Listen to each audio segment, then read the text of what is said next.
جب اونٹ بٹھا لے گئے آواز آئی علی اکبر آگے بڑھو، ماں لیلا سوار ہونے کے لیے آمادہ ہے۔ علی اکبر نے ماں کو سوار کرایا، تھوڑی دیر ہوئی، آواز آئی قاسم آگے بڑھو، ام فروا سوار ہونے کے لیے آمادہ ہے۔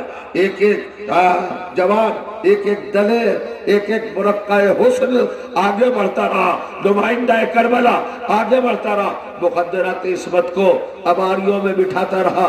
راوی کہتا ہے میں نے دیکھا کہ ایک مرتبہ جلالت کا یہ عالم تھا کہ ایک بی بی برآمد ہوئی، بیت الشرف سے ایک بی بی برآمد ہوئی، اور قاسم اور جناب علی اکبر نے کھڑے ہو کر اعلان کیا کہ آنکھیں اپنی جھکا لی جائے، نظریں جھکا لی جائیں، سر نہڑا لیے جائیں۔ کون آ رہا ہے؟ اب ثانیہ زہرا آ رہی ہے، ثانیہ زہرا آ رہی ہے۔ جناب علی اکبر آگے بڑھے، پھوپھی کے بازو کو سنبھالا، جناب قاسم آگے بڑھے، پھوپھی کے بازو کو سنبھالا۔ ادھر ادب و احترام کا کمال دیکھو، حضرت عباس مرقع اطاعت بن کر زمین پر بیٹھ گئے، اپنے زانوں کو تہہ کیا اور کہا بی بی اماری میں بیٹھیے گا تو عباس کے زانوں پر قدم رکھ کے بیٹھیے گا۔ عباس نے جناب زینب کو اس شان سے بٹھایا۔ یہ 28 رجب کا مرحلہ تھا کہ عباس سے گوارا نہ ہوا کہ زینب خود سے چڑھے کہ وہ ناقے پر آئے، اور یہیں پر یہ بھی ایک روایت لکھی ہے، حالانکہ یہ مقصد سے زیادہ خطابت کے تعلق رکھتی ہے۔ ایک لفظ ہے، ایک جملہ ہے، جب زینب مکان سے بیت الشرف سے نکلی ہے اور 2-4 قدم چلی ہے، یہ احساس سے تعلق رکھتا ہے جملہ۔ اگر احساس زندہ ہے تو آپ محسوس کر سکیں گے۔ زینب ایک جملہ کہتی ہے رک کر 4-5 قدم چلنے کے بعد، کہتی ہے عباس اور کتنا پیدل چلنا پڑے گا؟ اور کریے شہزادی، یہ مدینہ ہے، مدینہ۔ اسی کیفیت کو دیکھ کر عباس سراپا خاک نشین ہو گئے اور اپنے زانوں پر جناب زینب کا قدم رکھوا کر اماری میں شریک کرایا۔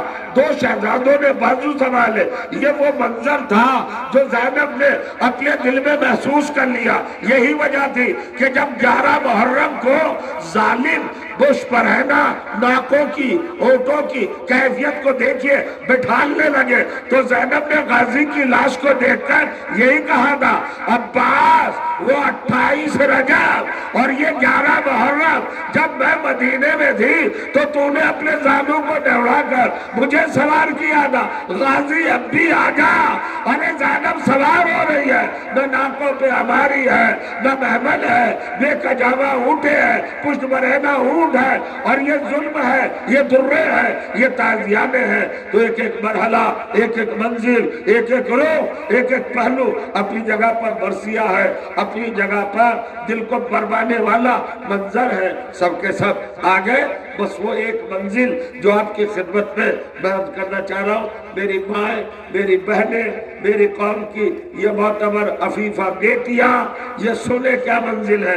بیمار بہن جناب سغرا آگے بڑھی، اور جب قافلہ بالکل آمادہ ہو گیا اور سب تیار ہو گئے، علم مبارک آ گیا حضرت عباس کے ہاتھ میں، ساربان نے اونٹوں کی مہار کو پکڑا، اونٹ اٹھے اپنے مقام سے، قافلہ چلا، حسین ذوالجناح پر بیٹھے، ذوالجناح بڑے احترام سے لایا گیا، مرتجز حسین کا گھوڑا، نبی کی سواری، اور حسین بیٹھے، حسین آگے آگے، قافلہ پیچھے پیچھے، ہراول دستے کے سر و سردار سرور حضرت عباس، بڑی شان سے قافلہ نکلا۔ ابھی چند قدم چلا تھا کہ مریضہ کی آواز آئی، کانپتے ہوئے سغرا نے کہا دیکھیے لفظ تھرا رہے ہیں، لہجہ کانپ رہا ہے، کیفیت ہے، مدینے کے در و دیوار ہلنے لگے۔ ایک مرتبہ طرف کے سغرا نے کہا بابا آپ مجھے نہیں لے جا رہے ہیں تو نہ لے جائے، مگر ایک گزارش تو سن لے۔ کہا بیٹی کیا گزارش ہے؟ کہا تھوڑی دیر کے لیے میرے صغیر کو مجھے دے دے۔ میرے اصغر کو مجھے دے دے۔ جناب امام حسین نے کہا عباس صغرا بہت پریشان ہے، بڑی اپنی جگہ پر مضطرب ہے، لو لے کے چلے جاؤ۔ علم آ گیا ہے عزیزوں، حضرت عباس کی یاد دلا رہا ہے، آپ کی نظریں ہیں اس امانت کی طرف، اس شاعر اللہ کی طرف، اس ولیت الہی کی طرف، اس امانت پروردگار کی طرف۔ یہ ہمیں یاد دلاتا ہے کہ شان سے عباس نے اس علم کو اٹھایا تھا، امیر المومنین کی تمنا نے، خواہش دل امیر المومنین نے اس علم کو کیسے اٹھایا تھا۔ اب میں کہہ رہا ہوں، فرماتے ہیں علمدار، اے میرے صاحب لوا بھائی، اے عباس جاؤ ثانی حیدر، بھتیجی یاد کر رہی ہے، اصغر کو لے جاؤ۔ عباس چھوٹے بچے کو علی اصغر کو لائے اور جناب صغرا کی گود میں رکھ دیا۔ جناب صغرا نے پیار کیا اور ایک جملہ کہا، ابھی علی اصغر کی عمر کتنی ہے جانتے ہیں آپ؟ 18 دن، 18واں دن ہے عمر کا، بہن کی آغوش میں ہے۔ صغرا کہتی ہے اصغر میری غربت پر تو ہی خیال کر، بھیا دیکھ چچا نے منہ پھیر لیا، اکبر مجھے بھول گئے، قاسم نے فراموش کر دیا، اور نہ محمد مجھے چھوڑ کے جا رہے، حد ہو گئی، میرا بابا جو کبھی مجھے جدا نہیں کرتا تھا وہ بھی مجھے چھوڑ کے جا رہا ہے۔ اصغر میرا رفیق بن جا، میرا ساتھی بن جا، میری زندگی کا سہارا بن جا، میرے غموں کا مداوا بن جا۔ اصغر میرے اوپر رحم کر، میرے پیارے بھائی مجھے چھوڑ کے نہ جانا۔ اصغر کو صغرا نے نہ جانے کیسے تلقین کیا کہ قافلے میں تاخیر ہونے لگی۔ امام حسین نے کہا عباس، لبیک یا سیدہ، کہ بھتیجے کو لے کے آ جاؤ صغرا کی گود سے۔ عباس آئے، آنے کے بعد صغرا کے قریب پہنچے، اصغر نے چچا کو دیکھا اور ہمک کر بہن سے لپٹ گئے، گلے میں ڈال دی، یعنی مطلب صاف تھا، چچا میں بہن کو نہیں چھوڑوں گا، میری بہن بڑی غریب ہے، غریب الدیار ہے، اکیلی وطن میں ہے۔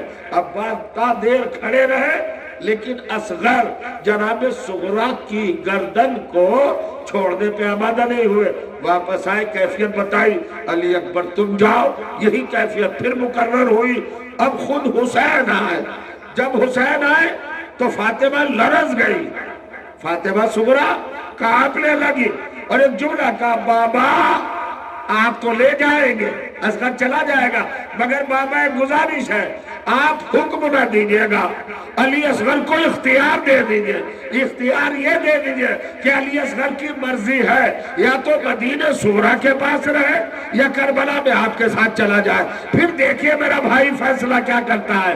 حسین نے کہا صغرا علی اصغر کو اختیار ہے، جیسے اختیار کی لفظ کہی، پھر علی اصغر نے ہمک کر عجیب ولولے کے ساتھ بہن کے گلے میں بائیں ڈال دی۔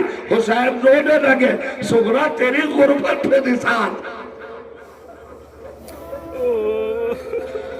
میری بچی تیری بے بسی پر قربان۔ اصغر بھی صغرا کی کیفیت کو سمجھ رہا ہے، اب باہیں ڈالی اور بالکل چمٹ گئے بہن سے، بہن کے سینے سے، بہن کی چھاتی سے، قلب مطہر سے۔ حسین دیکھ رہے ہیں، تصویر غم بنے کھڑے ہیں، ادھر عماریاں تیار ہیں، ادھر رباب تیار ہے، ناکہ بٹھایا ہوا ہے کہ اصغر آ جائے، جناب رباب کی گود میں زینت بن جائے اور ناکہ اٹھایا جائے، کربلا کی طرف روانہ ہو۔ میں تمام کر رہا ہوں، آپ دیکھئے گا، علم بھی آ گیا، ذوالجناح بھی آ گیا، ناکے بھی آ گئے، عماریاں بھی آ گئی، محملیں بھی آ گئی۔ سنیے گا لفظ، اب جملہ ہے، حسین آگے بڑھے اور آگے بڑھ کر کان میں کچھ کہا، علی اصغر کے کان میں کچھ کہا۔ جیسے کچھ کہا، علی اصغر نے بے اختیار جناب صغرا کے گلے سے باہیں چھوڑ دی۔ اور جو کہہ رہے ہیں زیارت کر رہے ہیں، نظروں سے زیارت کرتے رہے، بڑا غم کا منظر ہے۔ علی اصغر نے بہن کی گود آغوش چھوڑ دی۔ اب جب جانے لگے تو چلے گئے علی اصغر حسین کی گود میں۔ حسین نے جناب رباب کو سمجھ کیا، خود ذوالجناح پر بیٹھے، غور کریے، حضرت عباس کے ہاتھ میں علم، سرکار کے زیر ذات ذوالجناح، رباب کی آغوش کی زینت، علی اصغر محمل تیار، اماریہ تیار، سارا قافلہ تیار، ہدی خانے ہدی پڑھی، قافلہ چلا، ادھر جناب صغرا کچھ قدر تک بڑھتی رہی۔ حسین کو ایک مرتبہ اپنی بچی پر پیار آیا، زلجنا سے اترے، صغرا کے قریب تک آئے، چونکہ چہرے میں ماں کا چہرہ نظر آ رہا تھا۔ اور کریے گا آخری بار جب بچہ سفر جاتا ہے، جب بیٹا سفر پہ ہوتا ہے تو ماں سے آخری بار ملتا ہے۔ حسین کو اس کیفیت میں تڑپایا، ماں یاد آ گئی، صغرا کے پاس آئے، لیکن میری تقریر ختم ہو گئی ہے، 28 رجب آپ روتے رہیے، آپ گریہ کرتے رہیے، آپ ماتم کرتے رہیے، حسین جا رہے ہیں، وطن میں آدمی رہ رہے ہیں، مگر ذرا صغرا کی بے کلی دیکھو۔ جب حسین قریب آئے تو جناب صغرا نے اپنے بابا کے قدموں سے لپٹ کر بس ایک جملہ کہا، بابا میں منع نہیں کرتی، اصغر لے جانے کو اصغر کو لے جائیے، میں تنہا رہ لوں گی، نانا کے مزار پر چراغ جلاؤں گی، آپ کے لیے صبح و شام سلامتی کی دعا کروں گی، روزے رکھوں گی، قرآن پڑھوں گی، تلاوت کرتی رہوں گی، سجدوں کے نذرانے بارگاہ الہی میں پیش کرتی رہوں گی، فاطمہ کی امانت کو کوئی آنچ نہ آئے، محمد کے گھرانے کو کوئی آنچ نہ آئے، محفوظ رہے۔ یہ باتیں صغرا کر رہی تھی، حسین روتے جا رہے تھے، رو رہے تھے، مسلسل زارو قطار رو رہے تھے۔ صغرا نے ایک جملہ کہا، بابا آپ یہ بتا دیں کہ آپ نے اصغر سے کہا کیا؟ میرا چچا عباس آیا، اصغر نے میری باہیں نہیں چھوڑی، میری گود نہیں چھوڑی، میرا بھائی علی اکبر آیا، اصغر نے میری گود نہیں چھوڑی، بھیا قاسم آیا، اصغر نے میری گود نہیں چھوڑی، اور محمد آئے، اصغر نے میری گود نہیں چھوڑی۔ آپ بتائیے امام وقت حجت خدا، اے فرزند زہرا، اے علی کے دلبان، آپ بتائیے آپ نے کیا کہا ہے اصغر کو؟ حسین نے کلیجہ سنبھالا، صغرا یہ نہ پوچھو کہ نہیں بابا بتانا پڑے گا، ارے بیٹی کو اگر کربلا نہیں لے جا رہے ہیں تو کم سے کم یہ تو بتا دے کہ اصغر سے کیا کہا۔ سنو نوجوانوں کیا کہا، مقتل میں لکھا ہے جملہ کہ امام حسین نے اس کو احساس کرنا، خدا کے لیے اپنے دلوں کی گہرائیوں سے ذرا اس کو درک کرنا، محسوس کرنا۔ کیا جملہ تھا؟ حسین قریب آئے، آنے کے بعد کہا علی اصغر بیٹا تو بھی تو حجت خدا کا لال ہے، حجت ہے، تیرا سن کم ضرور ہے، 18 دن کا ہے، مگر کمالات تیرے سن شباب پر ہے، مکمل ہے۔ میرے لال تجھے پتا ہے کہ کربلا میں ہر ایک کی اپنی ذمہ داری معین ہے، عباس شانے کٹائیں گے، اکبر سینے پہ برچھی کھائیں گے، اولو محمد اپنے گلے دیں گے، قاسم اپنا لاشا پامال ہوتے ہوئے اپنا نذرانہ پیش کریں گے، یہ سارے ہے نا بیٹا؟ میرے جسم پر 1900 زخم لگیں گے، تلواریں لگیں گی، خود خنجر چلے گا۔ اصغر جانتا ہے تیری ذمہ داری کیا ہے؟ تیری ذمہ داری اور تیری قربانی یہ ہے کہ 100 شعبہ ثلث شعبہ زہر میں بجھا ہوا 3 بھال کا تیر تیری گردن پہ لگے گا۔ تو نے ازل سے وعدہ کیا تھا، بس ایک جملہ کہا، اگر رونا تو رو لینا۔ اصغر اگر تو بہن کے ساتھ مدینے میں رہنا چاہتا ہے تو رہ لے، تیری طرف والا تیر، تیرے حصے کا تیر، وہ بھی حسین اپنی گردن پہ لے لے گا۔ ارے جملہ کہا، بچہ تڑپ گیا جیسے گہوارے میں تڑپا تھا، رباب کا دودھ۔ کیا یہ ہو سکتا ہے کہ فاطمہ کے لال کے گلے پر میرا تیر جائے؟ ارے حسین نے اتنا کہا، صغرا زمین پر بیٹھ گئے، جگر کو پکڑ کے کہا، بابا اب کوئی شکوہ نہیں ہے، چلے جائیے۔ قافلہ چلا، وہ زلجنا، وہ علب، وہ عماریہ، وہ سیدانیہ، وہ بیویاں، وہ شہداء کربلا، وہ جوانان بنی ہاشم۔ حسین مڑ مڑ کر وطن کو دیکھتے رہے، نانا ہمارا سلام، اماں ہمارا سلام، اے مدینے والوں ہمارا سلام، واہ حسینہ، واہ غربتہ، واہ مظلومہ، واہ حسینہ، واہ۔